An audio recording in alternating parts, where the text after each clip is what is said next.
चलो देखो एक्सरसाइज 7.3 सवाल नंबर 5 और ये इस पार्ट का सबसे लास्ट क्वेश्चन है। निर्देशांक ज्यामिति पार्ट का सबसे लास्ट क्वेश्चन है। इसके बाद एक और पार्ट दिया गया लेकिन वो परीक्षा की दृष्टि से नहीं है, तो ये हम लोग पढ़ लिया लास्ट क्वेश्चन इस एक्सरसाइज का निर्देशांक ज्यामिति का। देखो सवाल में बोल रहा है कि कक्षा 9 में मतलब क्लास 9 में हम लोग पढ़े थे, क्या पढ़े थे, अध्याय 9 के उदाहरण नंबर 3 में हम लोग पढ़े थे। एक्सरसाइज क्लास 9 के एक्सरसाइज 9 का एग्जाम्पल नंबर 3 में हम लोग पढ़े थे कि किसी त्रिभुज के एक माध्यिका उसे बराबर क्षेत्रफल वाले दो त्रिभुज में विभाजित करती है। हम लोग क्या पढ़े थे कि अगर कोई त्रिभुज है और उसकी माध्यिका जो एक माध्यिका खींचते हैं तो उससे दो अलग अलग त्रिभुज बनते हैं, तो वो दोनों त्रिभुज का जो क्षेत्रफल होता है वह बिल्कुल बराबर होता है। ऐसा हम लोग क्लास 9 में पढ़ चुके हैं, ठीक है। तो बोल रहा है कि उसे ही हमको क्या करना है, बोल रहा है उस त्रिभुज एबीसी के लिए इस परिणाम को सत्यापित कीजिए। मतलब त्रिभुज एबीसी के लिए हमें क्या करना है, इसे सिद्ध करना है, ठीक है। त्रिभुज एबीसी के लिए सिद्ध करना है, क्या सिद्ध करना है कि उनकी जो माध्यिका है वह दो बराबर क्षेत्रफलों में बांटती है, जिसके लिए त्रिभुज के शीर्ष में दिए गए हैं, ठीक है। देखो क्या बोल रहा है सवाल में कि देखो बता रहे हैं एक त्रिभुज दिया गया है, ठीक है, और त्रिभुज का नाम है ए बी सी। ए का निर्देशांक है 4 - 6, बी का निर्देशांक है 3 - 2 और सी का निर्देशांक है 5 और 2, ठीक है। ये त्रिभुज के शीर्ष के निर्देशांक है। बोल रहा है कि इससे हम लोग एक माध्यिका खींचेंगे, शीर्ष से क्या खींचेंगे, एक माध्यिका। तो मान लो ये माध्यिका हम लोग खींच ले, इसका नाम हो गया पी, ठीक है। जो माध्यिका होती है ये बीसी का मध्य बिंदु होता है पी, ठीक है। ये बीसी का मध्य बिंदु क्या होगा, पी। तो बोल रहा है ये जो त्रिभुज बनेगा, त्रिभुज ए पी बी का जो क्षेत्रफल होगा वही त्रिभुज ए पी सी के क्षेत्रफल के बराबर आएगा। मतलब दोनों का क्षेत्रफल बिल्कुल बराबर आना चाहिए, ऐसा हमें दिखाना है। वैसे क्लास 9 में इसको लोग पढ़ चुके हैं, लेकिन 9 में वहां पर लोग निर्देशांक ज्यामिति नहीं त्रिभुज पाठ में ही पढ़े थे, तो वहां पर हम लोग ऐसे नहीं बनाए थे। लेकिन हमको यहाँ पर निर्देशांक ज्यामिति के माध्यम से इसी को सिद्ध करके दिखाना है। तो जो पी बिंदु का निर्देशांक हो वह बीसी का ठीक क्या होगा, मध्य बिंदु, और मध्य बिंदु का निर्देशांक क्या होता है, x1 + x2 बटा में 2, y1 + y2 बटा में 2। तो इसका निर्देशांकों का 3 और 5 8 8 बटा में 2 मतलब 4, और ये घट गया तो 0 बटा में 2 मतलब 4 और 0। इसे निकाल कर हम देख ले रहे हैं। देखो त्रिभुज ए बी सी में बीसी के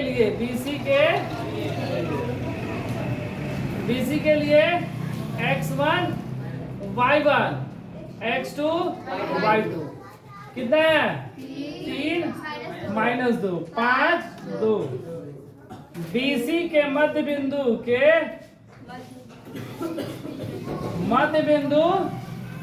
P का निर्देशांक,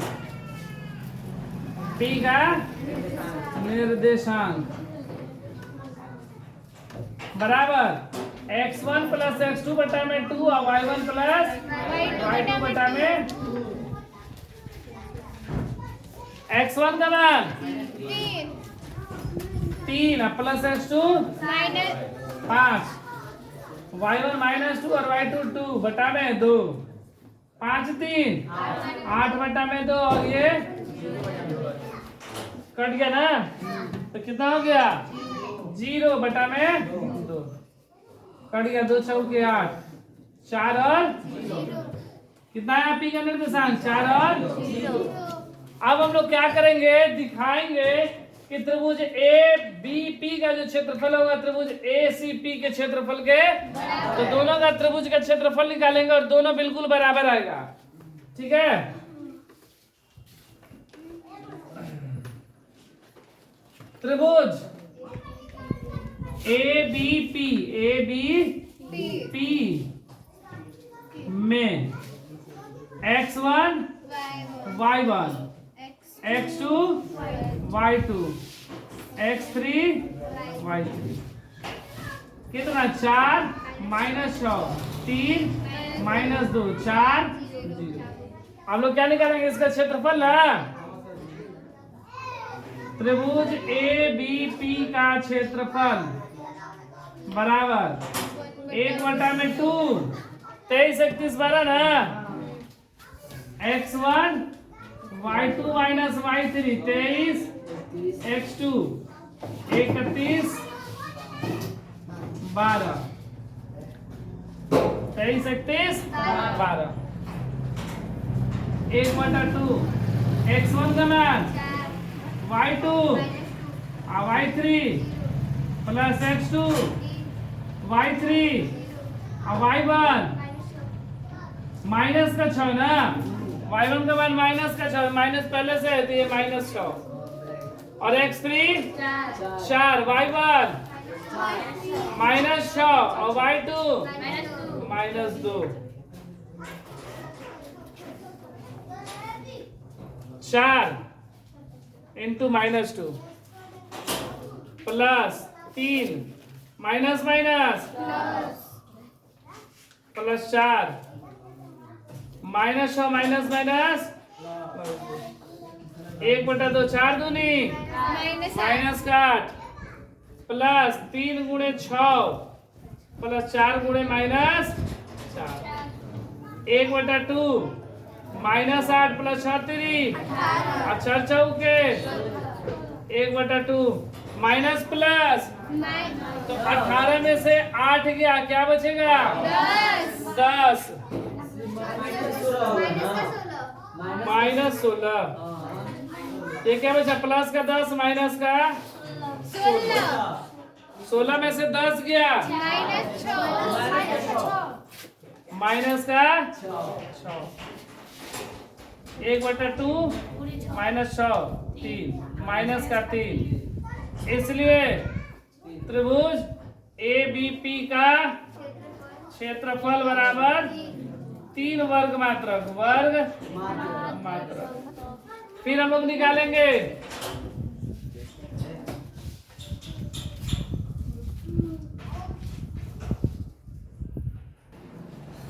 चलो ये हो गया मेरा त्रिभुज ए बी पी का क्षेत्रफल आ गया। अब त्रिभुज ए सी पी का क्षेत्रफल निकालेंगे। त्रिभुज ए पी सी ना, ए सी पी या ए पी सी में x1 y1 x2 y2 x3 y3 कितना है 4 0 5 2।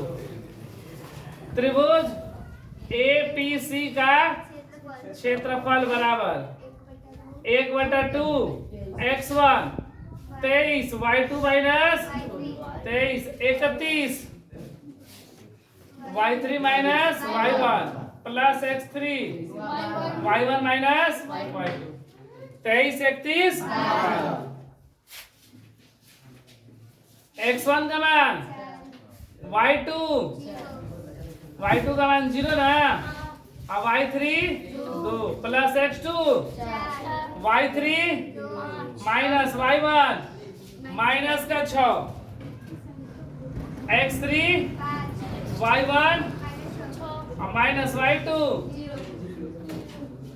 1/2 0 गुणे 4 गुणे -2 घट जाएगा तो -2 प्लस 4 2 माइनस माइनस प्लस 5 गुणे -1/2 -8 प्लस 4 6 2 -6 पचे 1/2 8 प्लस 8 चौके माइनस 8 है 1/2 -8 32 में से 30 गया 2 1/2 गुणे -6 कट गया 3 दूना 6 -3। इसलिए त्रिभुज ए पी सी का क्षेत्रफल बराबर 3 वर्ग मात्रक। सवाल में क्या बोला है कि दिखाना है कि इनकी माध्यिकाएं क्या होती है, बिल्कुल बराबर क्षेत्रफल में बांटती है, मतलब दोनों का क्षेत्रफल बराबर, यही हमको दिखाना था। और यहाँ पर देखो दोनों का क्षेत्रफल बिल्कुल बराबर आया। ठीक है, इसलिए त्रिभुज ABP ना का क्षेत्रफल बराबर त्रिभुज APC का क्षेत्रफल। यही हमें क्या करना था, दिखाना था। तो सत्यापित हुआ, सत्यापित, क्योंकि दोनों का क्षेत्रफल 3 वर्ग मात्रक आ गया है।